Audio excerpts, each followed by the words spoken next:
ఈరోజు చందానగర్లో ఆగిపోయిన దాన్ని బిహెచ్ఎల్ నుంచి రామచంద్రపురం వరకు మెట్రో ఎక్స్పాన్షన్, హైటెక్ సిటీ దగ్గర నుంచి ఫైనాన్షియల్ డిస్ట్రిక్ట్ నుంచి నియోపోలిస్ వరకు ఎక్స్టెన్షన్, ఇట్లా ప్రతి ఏరియాను క్షుణ్ణంగా పరిశీలించి ఎల్బీ నగర్ నుంచి హయత్ నగర్ వరకు మా రంగాన్ని ఎప్పటి నుంచి వెంబడిపడుతున్నాడు హయత్ నగర్ అవతలికి మెట్రో రావాలని.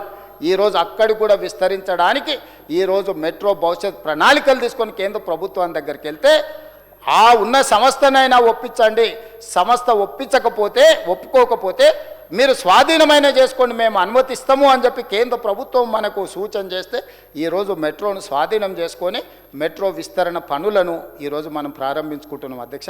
ఇదైనా ప్రపంచం చూసినామన్నారు, మేధావులు అన్నారు, మేము చూడని దేశం లేదన్నారు, మేము చదవని చదువు లేదన్నారు. మరి ఇంత మేధావులకి చిన్న ప్రజలకు ఉపయోగపడే మెట్రో విస్తరణ కూడా వీళ్ళకు నచ్చలేదా? దీన్నైనా అభినందించాలన్న గవర్నర్ గారు ప్రసంగంలో పొందుపరిచిన దీంట్లో గవర్నర్ గారిని అభినందించాలన్న ఆలోచన వీళ్ళకు రాలేదా అని నేను అడుగుతున్నా అధ్యక్ష. ఈరోజు మెట్రో విస్తరించుకోవద్దా అధ్యక్ష? ఒకనాడు ఢిల్లీ తర్వాత హైదరాబాద్ నగరం వీళ్ళు తెచ్చింది కాదు అధ్యక్ష మెట్రో. మీకు తెలుసు జైపాల్ రెడ్డి గారు కీర్తిశేషులు. మీ వికారాబాద్ని శాటిలైట్ సిటీ కింద, శాటిలైట్ టౌన్ కింద ఇవ్వడమే కాకుండా మెట్రోకి వైబుల్ గ్యాప్ ఫండ్ ఇచ్చాను. ఆనాడు చంద్రబాబు నాయుడు గారు మొదలు పెడితే రాజశేఖర రెడ్డి గారు దీన్ని పూర్తి చేసి కాంట్రాక్ట్ ఇచ్చి పనులు మొదలు పెట్టించారు అధ్యక్ష. కానీ తెలంగాణ రాష్ట్రం వచ్చినాక 3 ఏళ్ళు వీళ్ళ స్వార్థం కోసం బలైపోయి ఆగిపోయిన మెట్రోను మళ్ళీ పూర్తి చేసుకోవాల్సిన పరిస్థితి వచ్చింది అధ్యక్ష. అట్లాంటి మెట్రో ఢిల్లీ మొదటి స్థానంలో ఉంటే హైదరాబాద్ నగరం 2వ స్థానంలో ఉండే, ఇవాళ 9వ స్థానానికి పడిపోయింది అధ్యక్ష. 10 ఏళ్ళు మెట్రోను విస్తరించాలి, ఎక్కడ పేద ప్రజలు ఉంటారో వాళ్లకు ఏర్పాటు చేయాలి ప్రయాణం కోసం అన్న ఆలోచన చేయలేకపోయినారు అధ్యక్ష. కానీ ఈనాడు ప్రభుత్వం చేస్తుంటే చూసి ఓర్వలేకపోతున్నారు అధ్యక్ష. ఇదెక్కడి న్యాయం అధ్యక్ష? ఇది రాచరికం వారసత్వంతో రాదు అధ్యక్ష. వారసత్వాలతో నాయకత్వాలు రావు అధ్యక్ష. ప్రతిభతోని ప్రజల ఆమోదంతో నాయకత్వం వస్తుంది అధ్యక్ష.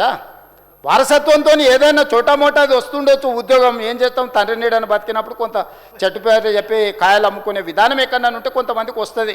ఇక అది అదృష్టం అనుకోండి, జాక్పాట్ అనుకోండి, దాని మీద నేను పెద్దగా మాట్లాడదలుచుకోలేదు. కానీ తన దగ్గర సత్తా ఉండాలి కదా అధ్యక్ష. ఇచ్చిన దాన్ని నిబద్ధతతో నిలబెడితే ఇంకోటి వస్తుంది.